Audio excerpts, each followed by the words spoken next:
Do you know we always ask previous landlords, would you rent to them again? And we've actually had a couple who have said no. They snuck a dog in and they claimed it was an ESA, or they were just absolute slobs, or they complained constantly about every little thing. Is that who you want in your unit? We don't.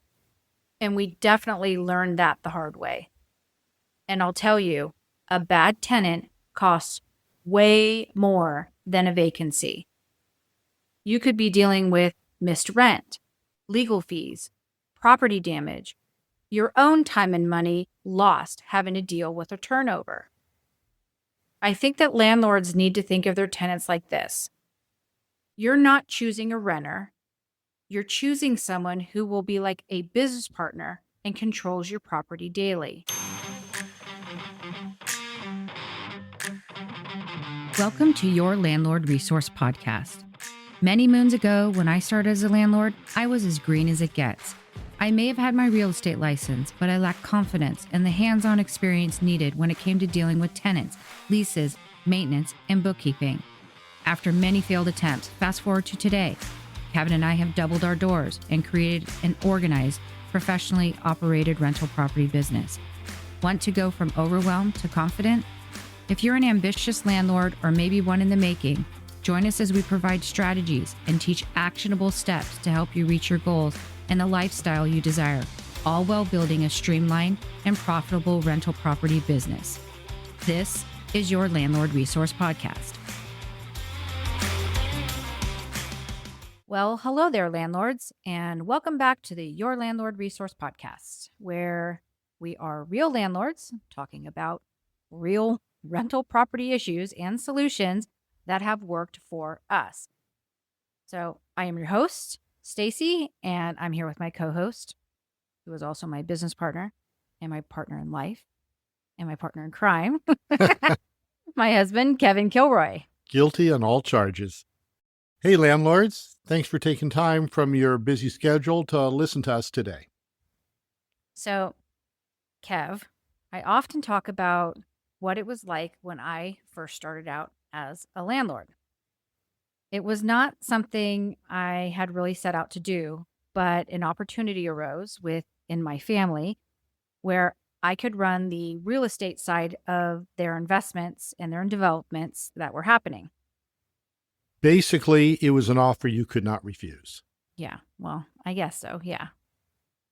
So my late husband was ill, and we had run a retail and wholesale lighting store that we had to close down.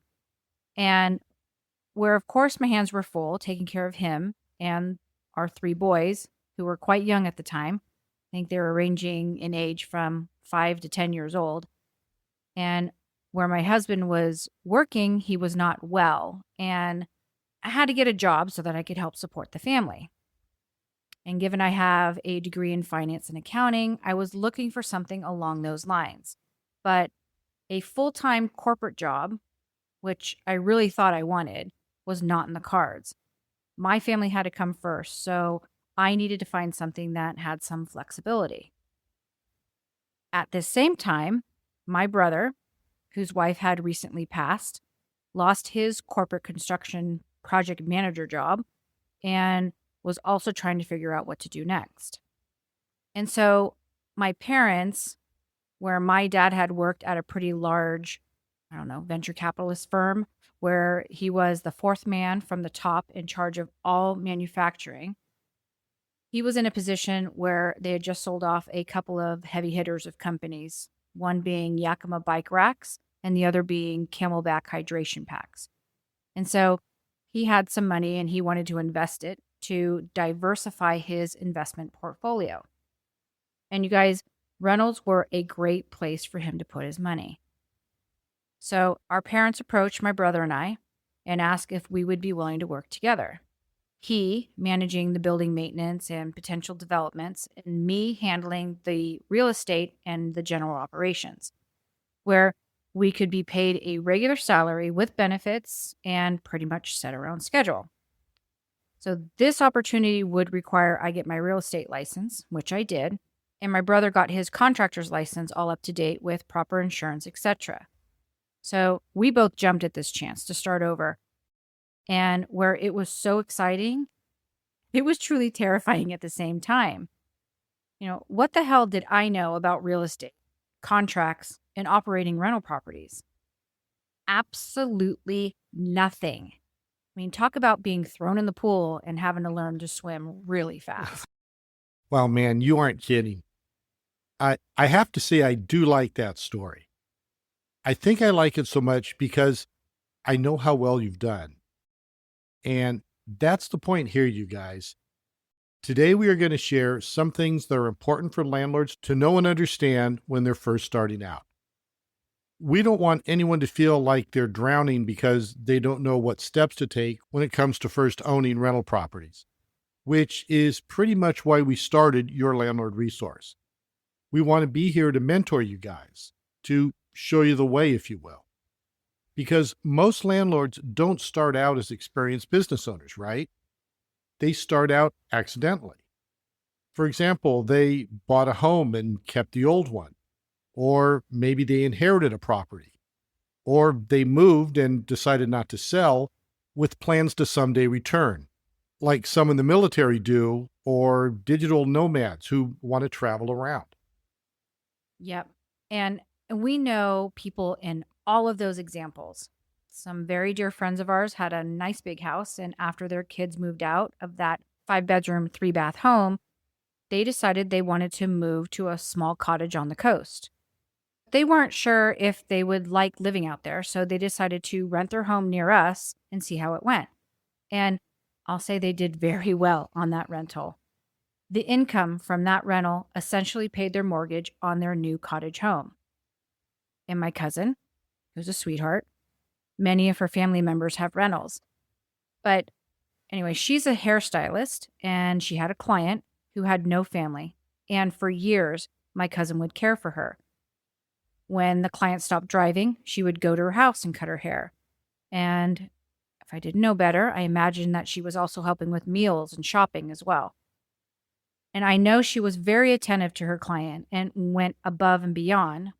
And when that client passed away, my cousin found out that the client had left her single-family home to her. And even though her father and brother own rentals and help her out from time to time, she knew nothing about how to operate the business side of things. And I'll tell you that helping my cousin way back when was one of the reasons why we started Your Landlord Resource. She was not the first nor the last to tell us, you guys should teach this stuff. Wow, you really know a lot. I'd be lost without all your help. And new landlords, they don't fail because they're bad people.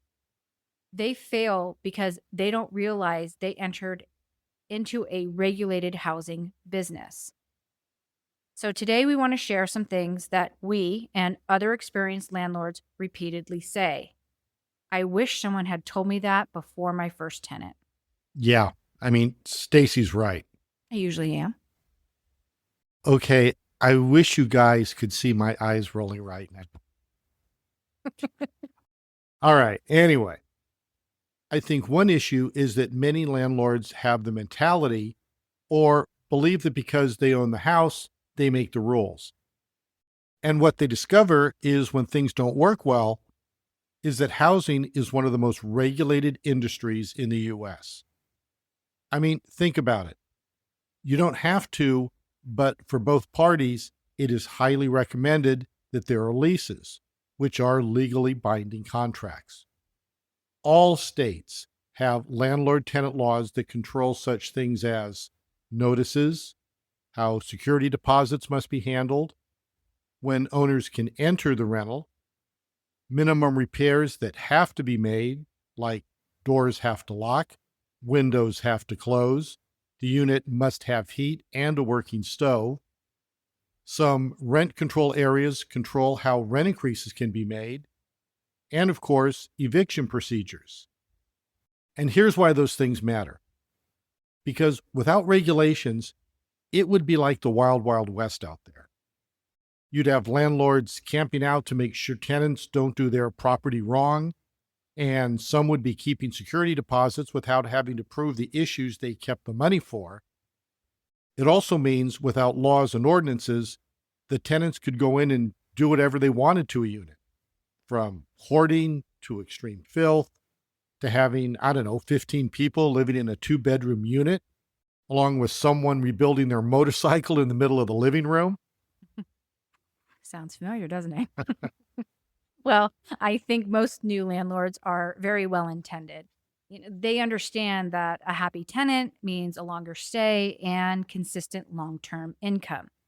So, some common mistakes that landlords make early on, and I can say that I have done them all, but entering the unit without proper notice is one of them.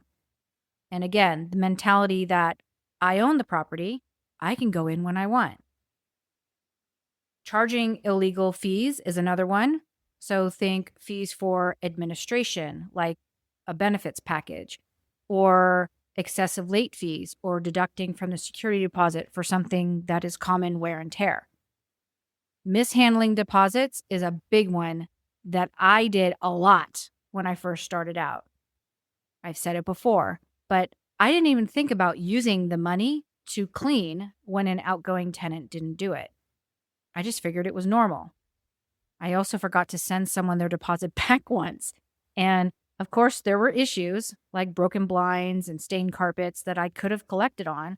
But because I went beyond that 21-day notice period, I was forced to return the whole amount.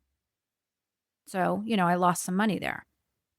Another one is texting notices instead of serving them properly. There was a couple times where I did not use proper forms to notify tenants of their rent increases, because owning rentals doesn't give you unlimited control over how you manage tenants. And I think the one takeaway here is that the very first thing new landlords need to do is learn the landlord-tenant laws for their state and their direct area. And there are ways to do this. Many real estate course companies offer property management courses for the laws of your state. In California, we have different forms of certifications that landlords can get. I believe one is called CCRM, which stands for the California Certified Residential Manager. And that's more for someone who would like to work in a large multifamily complex, right? That's through the California Apartment Association. The other is called PMC, or Property Management Certificate, through the California Department of Real Estate. And honestly, that is really for someone who wants to be a professional property manager.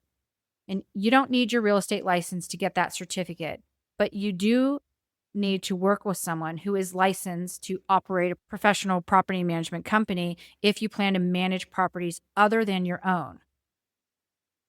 The other is CPM, or Certified Property Manager, from the Institute of Real Estate Management, which is a nationally recognized real estate course company. And in these courses, they pretty much tell you what you can and cannot do. They explain state-specific leases and addendums in detail. They teach you fair housing laws, ethics, and I believe there is even a financial course that they offer. And much like when you become a realtor, you have follow-up courses and credits that you have to take to maintain that certification. So Kevin and I have a course that we started and we need to finish, but it will be all about tenant screening. Which is perfect timing to talk about it, because the next biggest area where landlords lack most is in tenant screening. Yeah, I imagine so, because placing your tenant is the number one thing that landlords claim that they wish they knew more about. Oh, for sure. And in our course, when it's completed, we'll cover everything from marketing your property, like how to create your ad, to the application and how to accept and process those, your lease and what addendums it should include, getting your unit ready for move-in, and all the way up to the tenant actually moving in. We will add a link in the show notes if you want to get on the wait list for that. But yeah, you said it yourself. When you first started, you would pull credit, and if the FICO number fell in the right range, you just automatically rent to them. Yep, a number of times I did that. Because new landlords are focused on money. They want to fill that unit quickly so they can pay their expenses. So they rent to someone who they did not do a thorough background check on, or they fell for a sob story. Sound familiar? Way too familiar. I did that many times at the beginning. And once I figured out I needed reserves in place to cover our vacancies, then that allowed me to really take my time and thoroughly check out applicants. I think the thing that many landlords learn the hard way is that the lease is there to protect them, but that it does not control the behavior of tenants. But the tenant selection does. Landlords, you need to do all you can to avoid placing the wrong tenant.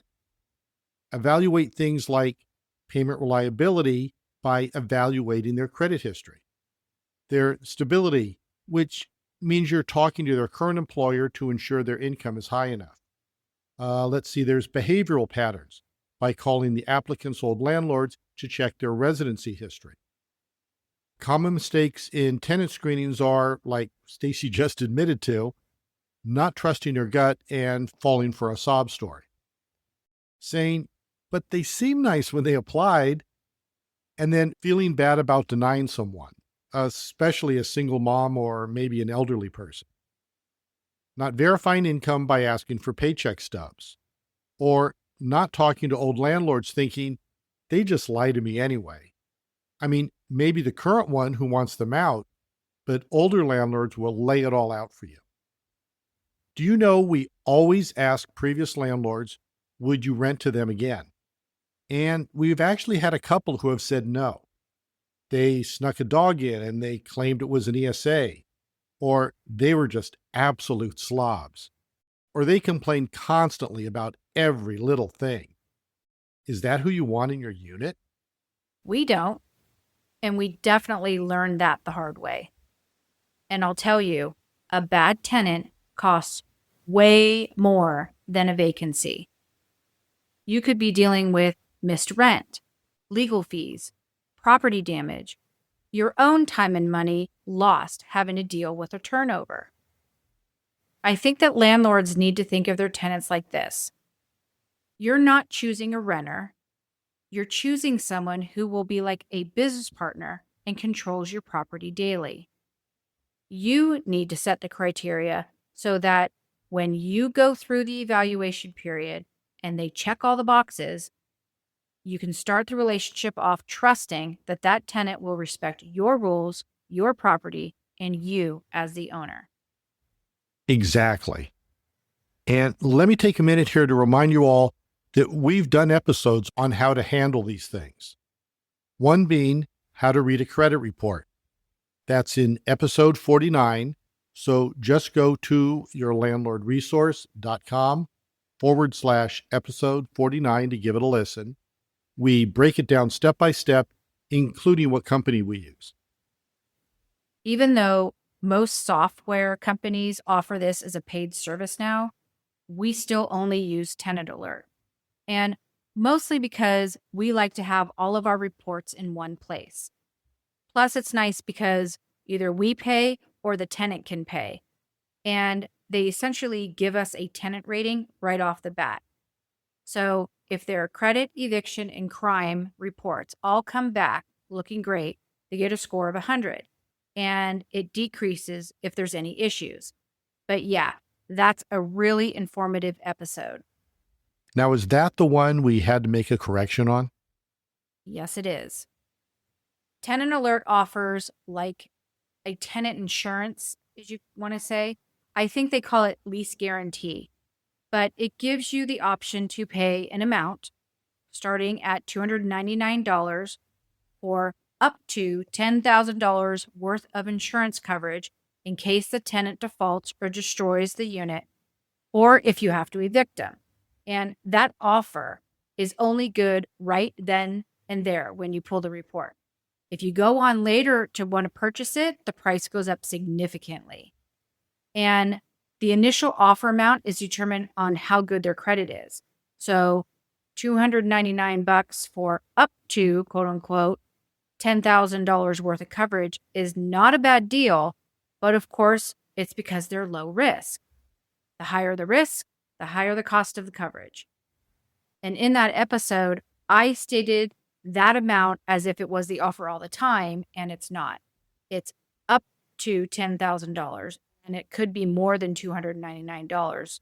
So anyway, you could certainly go on to Tenant Alert and you can purchase it, but it's going to cost you much, much more. So check out episode 49 if you want to learn more about how to read a credit report. And there are a bunch of companies that offer those lease guarantee insurance now. Other than the one through Tenant Alert, there's one that's called the Guarantors. There's several others too. Just Google it if you want to learn more. We are not affiliated with anyone and really only can recommend Tenant Alert because that's what we know. Okay, so up next, we want to discuss how your lease protects you. And many new landlords just totally underestimate the importance of a solid lease. So many of us landlords who, I can honestly say, back in the day, I mean, we're talking the 80s into the early 2000s, had a very simple lease, like 4 pages max. It consisted of the names of each party, so the landlord or property manager and the tenants, how much rent was, when rent was to be paid and where to send it, how much the security deposit was, and the dates the lease was effective. Then, at least here in California, as laws began to develop to protect tenants, things like if the lease was not renewed, it would roll over with the same terms to a month-to-month lease. Lead-based paint became an issue, as did asbestos and mold. And as the laws developed to protect those tenants, landlords began to improve upon their leases where they still had control. So think about pets and if tenants could make improvements to the property. Appliances and who was responsible for the use and care of those. If tenants could run a business out of your rental. And storage and parking details. So like if you could or couldn't park a boat or an RV in the driveway or on the side lawn. And that you couldn't store your broken down car on a cement block. Things like that. And you guys might think that these things are not a big deal, but they really are. The less that you have stated in your lease, the more your tenants can try to get away with things. And your neighbors or the city might have something to say about it, which then forces you to handle it. You guys should think of your lease as like an operating manual because it will clarify your expectations before any conflicts arise. Now, we did 3 back-to-back, very detailed podcast episodes on leases. And honestly, I can say they were like a free masterclass where we broke down our leases and our addendums. I think that we did title it as a masterclass. Haha, did we? Well, there you go. So go check those out. Start with episode 32 by going to yourlandlordresource.com/episode 32. Or you can go onto our show notes. We'll link it there as well. We go through our 50-plus page lease, paragraph by paragraph. Now, you may already have the lease that you love, but listen to why we have certain sections included and see if any of them should be included in yours as well. Now, the bottom line is a lease at minimum, along with all the pertinent information like names, dates, amounts, etc., should include the following. Who is responsible for maintenance and to what extent? Guest rules. So, how long can a guest stay before being considered an occupant? Late fees. This goes way beyond the standard one-time $25 fee that many of you are charging. Pets. That's a huge issue. Do you allow pets? And is there an additional rent for them? Do you have to approve of the pet? Do you limit how many pets they can have? Do you require renter's insurance to cover if that pet hurts someone else? Okay, we're going to move on. Smoking. Now that weed or marijuana is allowed in many states, will you allow it? Same with vaping. So who has to take care of the yard? Do you have a service come and mow and blow and tend to the trees and bushes, or does a tenant have to do that? Utilities could be a big expense for tenants if the landlord doesn't cover it. And up until recent years, for multifamily properties, it was pretty much assumed that the landlord covered such things as water and trash, but not any longer. We just did an episode on this, so go check that out. Do you require renter's insurance? If not, you should. And your lease needs to state this and how much that liability coverage needs to be. And finally, along with these things that I just mentioned, your lease needs to have move-out standards stated. Can they leave it dirty and then you deduct a cleaning fee? Or do they have to clean it and make it nice, like when they moved in? We are beginning to list fees that we're going to charge in an addendum on our lease so that they sign it and they understand if they leave the place a mess, we're going to be deducting those amounts from their security deposit. Yeah. And I think that's really going to be helpful because in the past, we'd send it out 30 days before move out and they have already mentally checked out. Plus, if they know what level of cleanliness we're looking for from the get-go, maybe, and it's a big maybe, they will be aware of how clean they keep their unit on a day-to-day basis. I doubt it, but who knows? Maybe subconsciously it will help. But the thing to remember is that many landlords and tenant disputes happen not because a tenant's a bad person. It's because expectations were never defined. So remember, the courts will enforce written agreements. They will not enforce verbal understandings or misunderstandings. No, he said, she said. If it's really important to you, you need to make sure that it's in the lease. Like your uncle has maximum size holes he allows without being charged. Yep, 1/4 inch max. Because otherwise, it's a bigger deal to patch those, especially because he has plaster walls. Oh, I know, believe me. I mean, someone in this place hung TVs on the walls of every room, and I had to call someone to patch them. I mean, it went way beyond my skill level. And because we had to pay them to have it fixed properly, that is why it's now in the lease. He has a fee listed, so if they do hang a TV, he can deduct from the security deposit to get them fixed. Yep. I mean, that's a very common live and learn situation, right? Yep. Every experience is a learning experience for sure. Okay, the next thing that experienced landlords wish they knew more about is maintenance.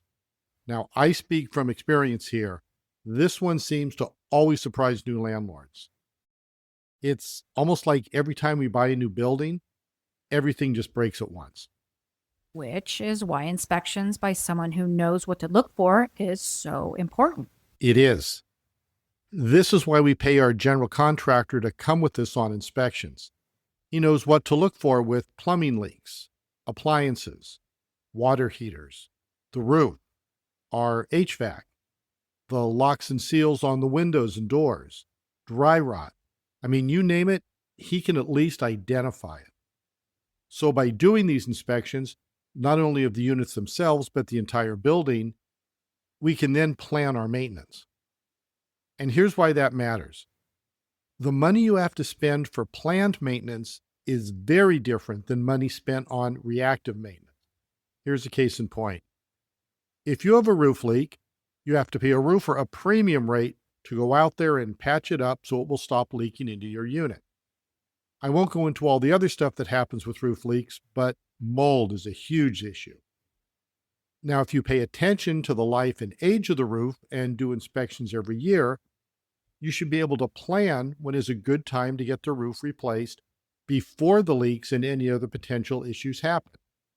This saves you money you have to spend on getting that emergency patch done, which is going to be ripped off soon thereafter anyway.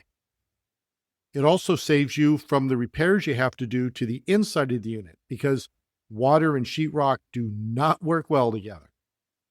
So you'll likely have to cut out the wet drywall, replace it, mud and texture it, prime and then repaint. It also allows you time to save money or gather the funds needed to do your roof replacement, which is likely going to cost you in the neighborhood of over $10,000. So you guys, that story that Kevin just told is exactly what happened to us. And We like to think that we're pretty experienced and on top of our inspections. And I will say that we knew the roof needed to be replaced. And the property manager and the HOA were working on getting bids for the whole complex. There's 25 buildings in the complex for Idaho. And our roof started to leak before they could get it all together. So we had a couple of people out there, and we found one company we really liked. They were willing to do the patch for free if we signed on to have them replace it when their schedule opened up. And we thought that was very fair, so we went ahead with it. And for context, the roof, we just did it, cost us $14,500. But we knew it was coming soon, so we had most of that set aside anyway. Right, we did. But I think the point Kevin is trying to make with regards to maintenance is that it should not only be an emergency expense. It should be a scheduled business expense. Everything has an expected life cycle. Roofs are 25 to 35 years. Appliances are 5 to 8 years. HVAC, depending on when it was installed, can be 15 to 20 years, or maybe only 10. Toilets, specifically the guts in the tank, and depending on usage, can last 3, 5, or maybe as long as 8 years. And again, a lot of this depends on the quality of the product or machinery and the workmanship. We seem to notice that after doing a full remodel, things start having issues around 15 years in. In one of the mountain homes that was built in 2007, we're now having issues. In the last year or two, the gas fireplaces have needed work. The boiler needed to be replaced. All of the toilets were either running or leaking, and a couple of our locks had issues. We needed to restain the deck. The refrigerator went out. The alarm had to be replaced. And the high-tech lighting system is on its very last leg. Oh, that's a scary one. Oh, and you forgot the washing machine where we could not find a replacement to fit under the built-in countertop and had to pay a contractor to come in and raise it up. Oh, yeah. The hassle. I think one of the issues with that home is that the builder used state-of-the-art on most everything, maybe with the exception of the toilets and KitchenAid refrigerator. Many of those other items are all operated by computer systems that are now outdated. So the replacements are not really just the expense of getting them parts and getting them fixed up, but the full replacement of several of those items. So most of you are not going to use those high-end items, and rightfully so. If we had to do it again, we would just get normal old light switches and a boiler that didn't need a computer panel to operate. Yeah, well, we bought the home already completed, and honestly, those things were really cool when they worked right. Well, what is it? Cool until it's not. And then we're left trying to figure out how to replace it all. But the whole point is that repairs are not bad luck, you guys. They are to be expected and planned for, which is why we really recommend you keep reserves, plan for replacement cycles, and track your property age. We know people still using heaters from 70 years ago, so, you just never know. Just stay on top of tracking it all and use someone you trust to help you evaluate things you don't know anything about. Yeah, I think one huge issue is reserves. If you have reserves, then when issues happen, you have the relief of knowing that you can cover that expense.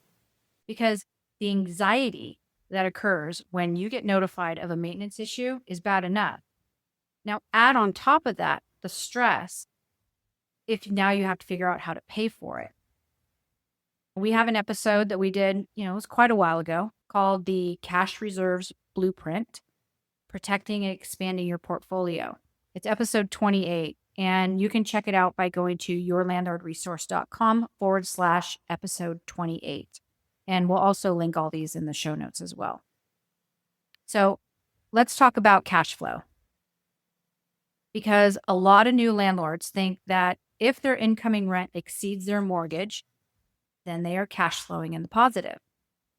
There are a lot of influencers out there who will tell whoever will listen that if the rent is equal to 1% of the purchase price of the rental property, then you likely will be making enough to cover expenses, which honestly is not even possible here in California.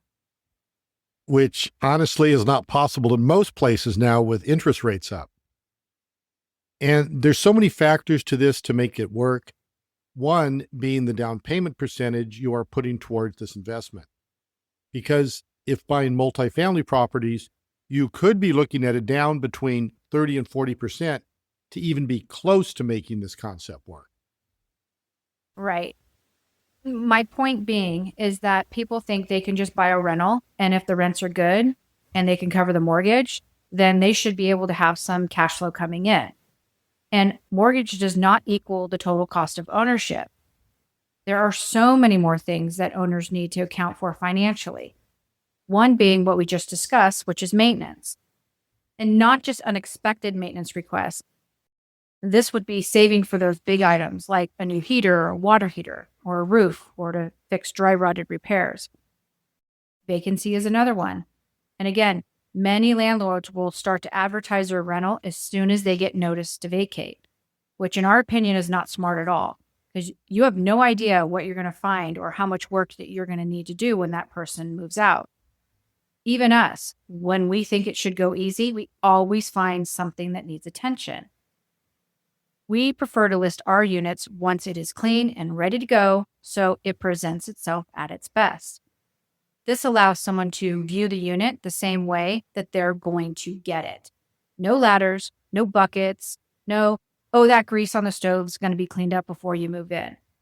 This means that you have to have that missed month's rent set aside to allow you breathing room to turn and show the unit properly. And not just 1 month of rent. You should have 3 months of rent for each unit set aside in your reserves. And that's for 2 reasons. One, what if there's a market downturn and you cannot rent out the unit right away? We have absolutely experienced this, both in California and in Idaho.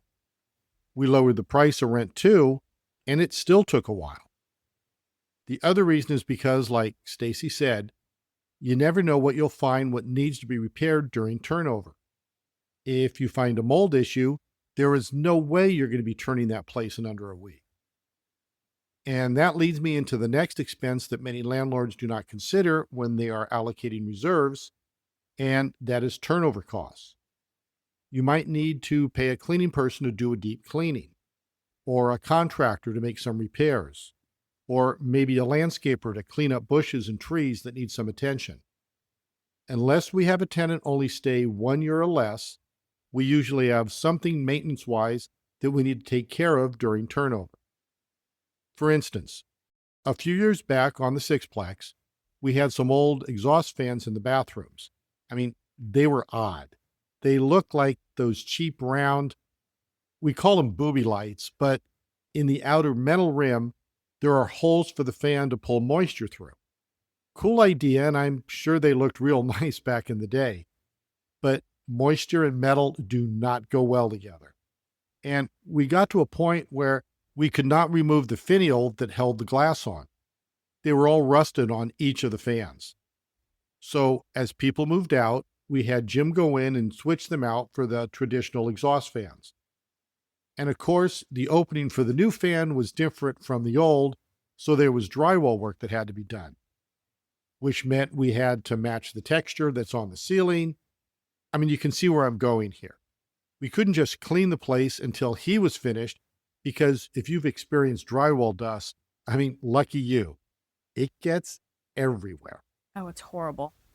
And since the units were going to be down a week or so, that is when we would change out the water supply lines to the sinks and the toilets.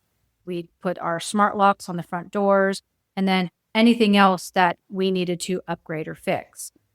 If we had to pay him to be there and waiting on drywall mud to dry, put him to work doing other things that we had on our preventative maintenance or unit upgrade list. Did we plan on switching out exhaust fans so that we could make sure we had the money and that our turnover costs would now be way more? No. Not until we went in to clean the fans and change out the light bulbs did we find that we couldn't open them up. So on a wing and a prayer, we deferred it in each unit until they had move-outs. Capital expenditures is another one that new landlords underestimate. Roofs, driveways, fences, multiple water heaters or HVAC systems, all needing to be replaced at one time, usually will exceed your common reserves. Those are big ticket items. So if you don't have $15,000 you can set aside for that when you purchase your rental property, you should make sure you have a line of credit you can draw on, because storms take down fences and they don't give you any warning like a cracked driveway or old worn roof shingles do. Now, raise your hand if you have experienced your insurance costs going up. Both of us are over here waving our arms as well. So if you think that $100 per door you're earning a profit each month is going to cover an insurance or even a property tax increase, you are sadly mistaken. And the last expense most new landlords underestimate when considering cash flow is having to pay a property manager. You guys, we have done a couple really good episodes about hiring a property management company, and you should check them out. We did a 2-part series called 50 plus must ask questions when hiring a property manager.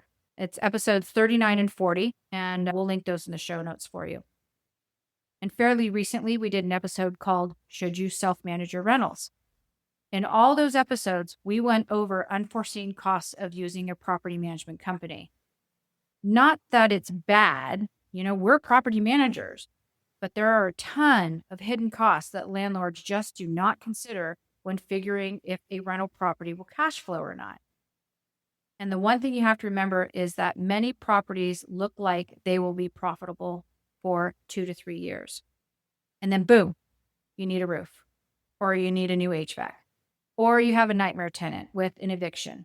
And then when you go in, you find they trashed your place, making your turnover costs skyrocket.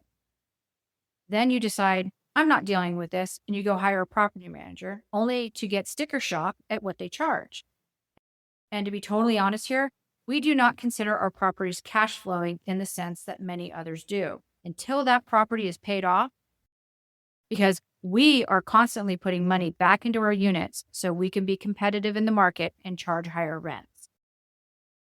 We also do that so if, and that's a big if we decide to sell or 1031 exchange the property at some point so we can scale, we will have a building that we can confidently say is getting market rents and has been very well maintained, which in turn should yield us a higher sales price. And there's a whole other tax benefit to doing improvements for 1031 exchanges, which we won't get into, but keeping our properties maintained is a major priority for us. Okay, we're getting there, you guys. For things experienced landlords wish they knew in the beginning, I think we have 3 more areas to cover. And where this next one is as equally important, I will only touch on it because I believe we have other episodes we can defer to. Okay, we have said this many, many times before, but as landlords, you need to document everything. Document, document, document. You cannot rely on your conversations and memory, so take notes when you're done talking to a tenant, then shoot them a quick email going over the conversation so that you have a written document of what each of you expressed and the expected outcome. Never allow a tenant to give you notice verbally. Same goes with maintenance requests from tenants and your response regarding when they can expect work to be completed. You need to get invoices with details of what work was completed on what unit or home when you have a contractor or tradesman work for you. When you do inspections, whether it's before move-in, during occupancy, or after move-out, you need detailed notes and photos. Take that photo of the inside of the oven door and the inside of the refrigerator. Same goes with the window tracks. If you're going to charge them for not cleaning up move-out, you better make sure you can prove it was clean when they moved in. Believe me, you will get very good at communications after a while. I think what you guys need to remember is to cover your ass, because housing disputes are always and only evidence-based. In legal situations, documentation often matters more than who's right or wrong. So if you can't prove something, you likely will not be able to fight against it. Just think of it like this. If it isn't written and recorded, effectively, it didn't happen. And the episodes Kevin was talking about before would be our standard operating procedures episode, where we cover documenting everything. That's episode 6. And our inspection episode, where we discuss what to look for during occupancy inspections. And that's episode 4. We'll link those in the show notes so you can check them out. Okay, the next one that honestly is not talked about enough is landlord burnout. Now, let me be clear here. It's okay to set boundaries, and it's okay to have office hours and not return non-emergency calls, text, or emails until you are reasonably able to do so.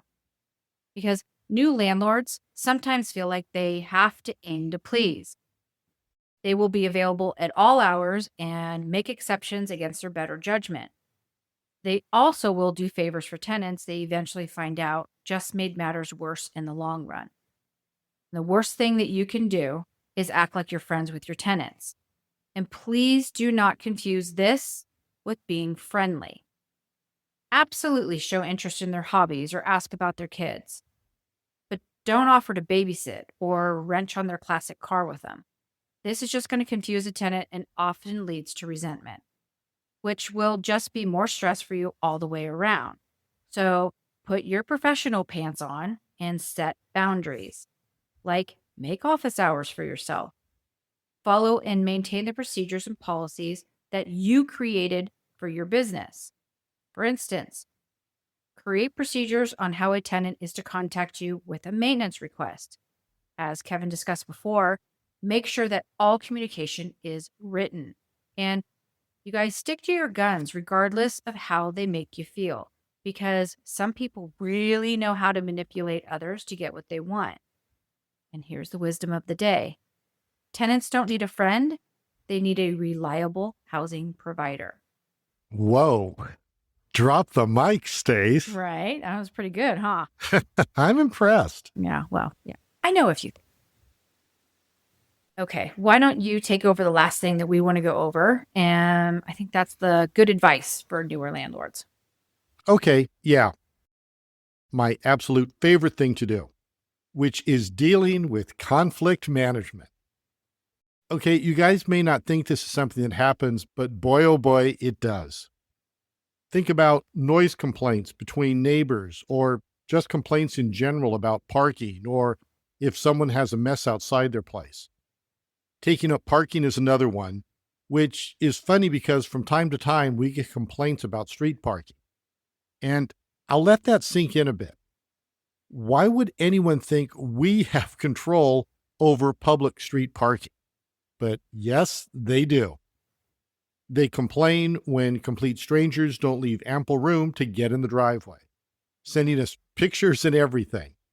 And I pretty much have a nice little passage to send them, letting them know we cannot control public space and to contact the authorities. All right, roommate disputes is another one, and this latest one was a real doozy. I won't spoil our upcoming episode on it, but the long and short of it is, one tenant felt they were being bullied by the other and was able to claim domestic violence, which covers bullying as well, as their means to get out of their lease halfway through. Let's see what else. Oh, excuses for late rent is something no one tells you you'll have to deal with either. No fun there, you guys. And this is definitely where you need to stick to your guns and follow your policy to the T. I think my wisdom for the day is that more often than not, landlords confuse housing problems as property problems, when in reality, they are people problems. Making your policies and being consistent matters way more than your personality and if your tenant likes you. You'll get way more respect that way. Not bad wisdom. I mean, quite the mic drop I offered. You know, what can I say? You are the master. Yeah, most of the time. All right, let me close this episode up. As experienced landlords, we eventually learned, and sometimes the hard way, to learn landlord-tenant laws, to properly screen and do background checks on prospective tenants, to build a solid lease, to plan for maintenance no matter what, to understand and track the true profit that we were earning, to document every single little thing. And we also maintain boundaries with our tenants. You guys, successful landlords are not lucky. They're systematic. You don't have to learn everything the hard way. Start from the beginning and build your systems that work best for you. Join a local rental housing association to meet other landlords and network. Take classes to learn laws, and listen to our episodes to help you along the way. This is exactly why we do what we do. And we want you to know all you need to do is just do your best, you guys. Okay, that is our show for today. Thank you so much for taking time out of your day to listen to all that we had to say. If you enjoyed this episode, would you do us a favor and leave us a kind review of the podcast? Because reviews help others find out that we're the real deal. And it helps us to know where we can focus and do better. If you want to hear more, follow or subscribe to the podcast so that each week the episodes are downloaded right to your favorite podcast platform. And this helps us know that we're doing a good job, because the more subscribers that we have and as we grow, the more we'll keep putting out the content. We have newsletters, we have free guides, and we have a private landlord Facebook page. So if you want to learn more, just check out the show notes for this or on any of our episodes. Thanks again for sharing your time with us. We really appreciate it. And until next time, you've got this, landlords.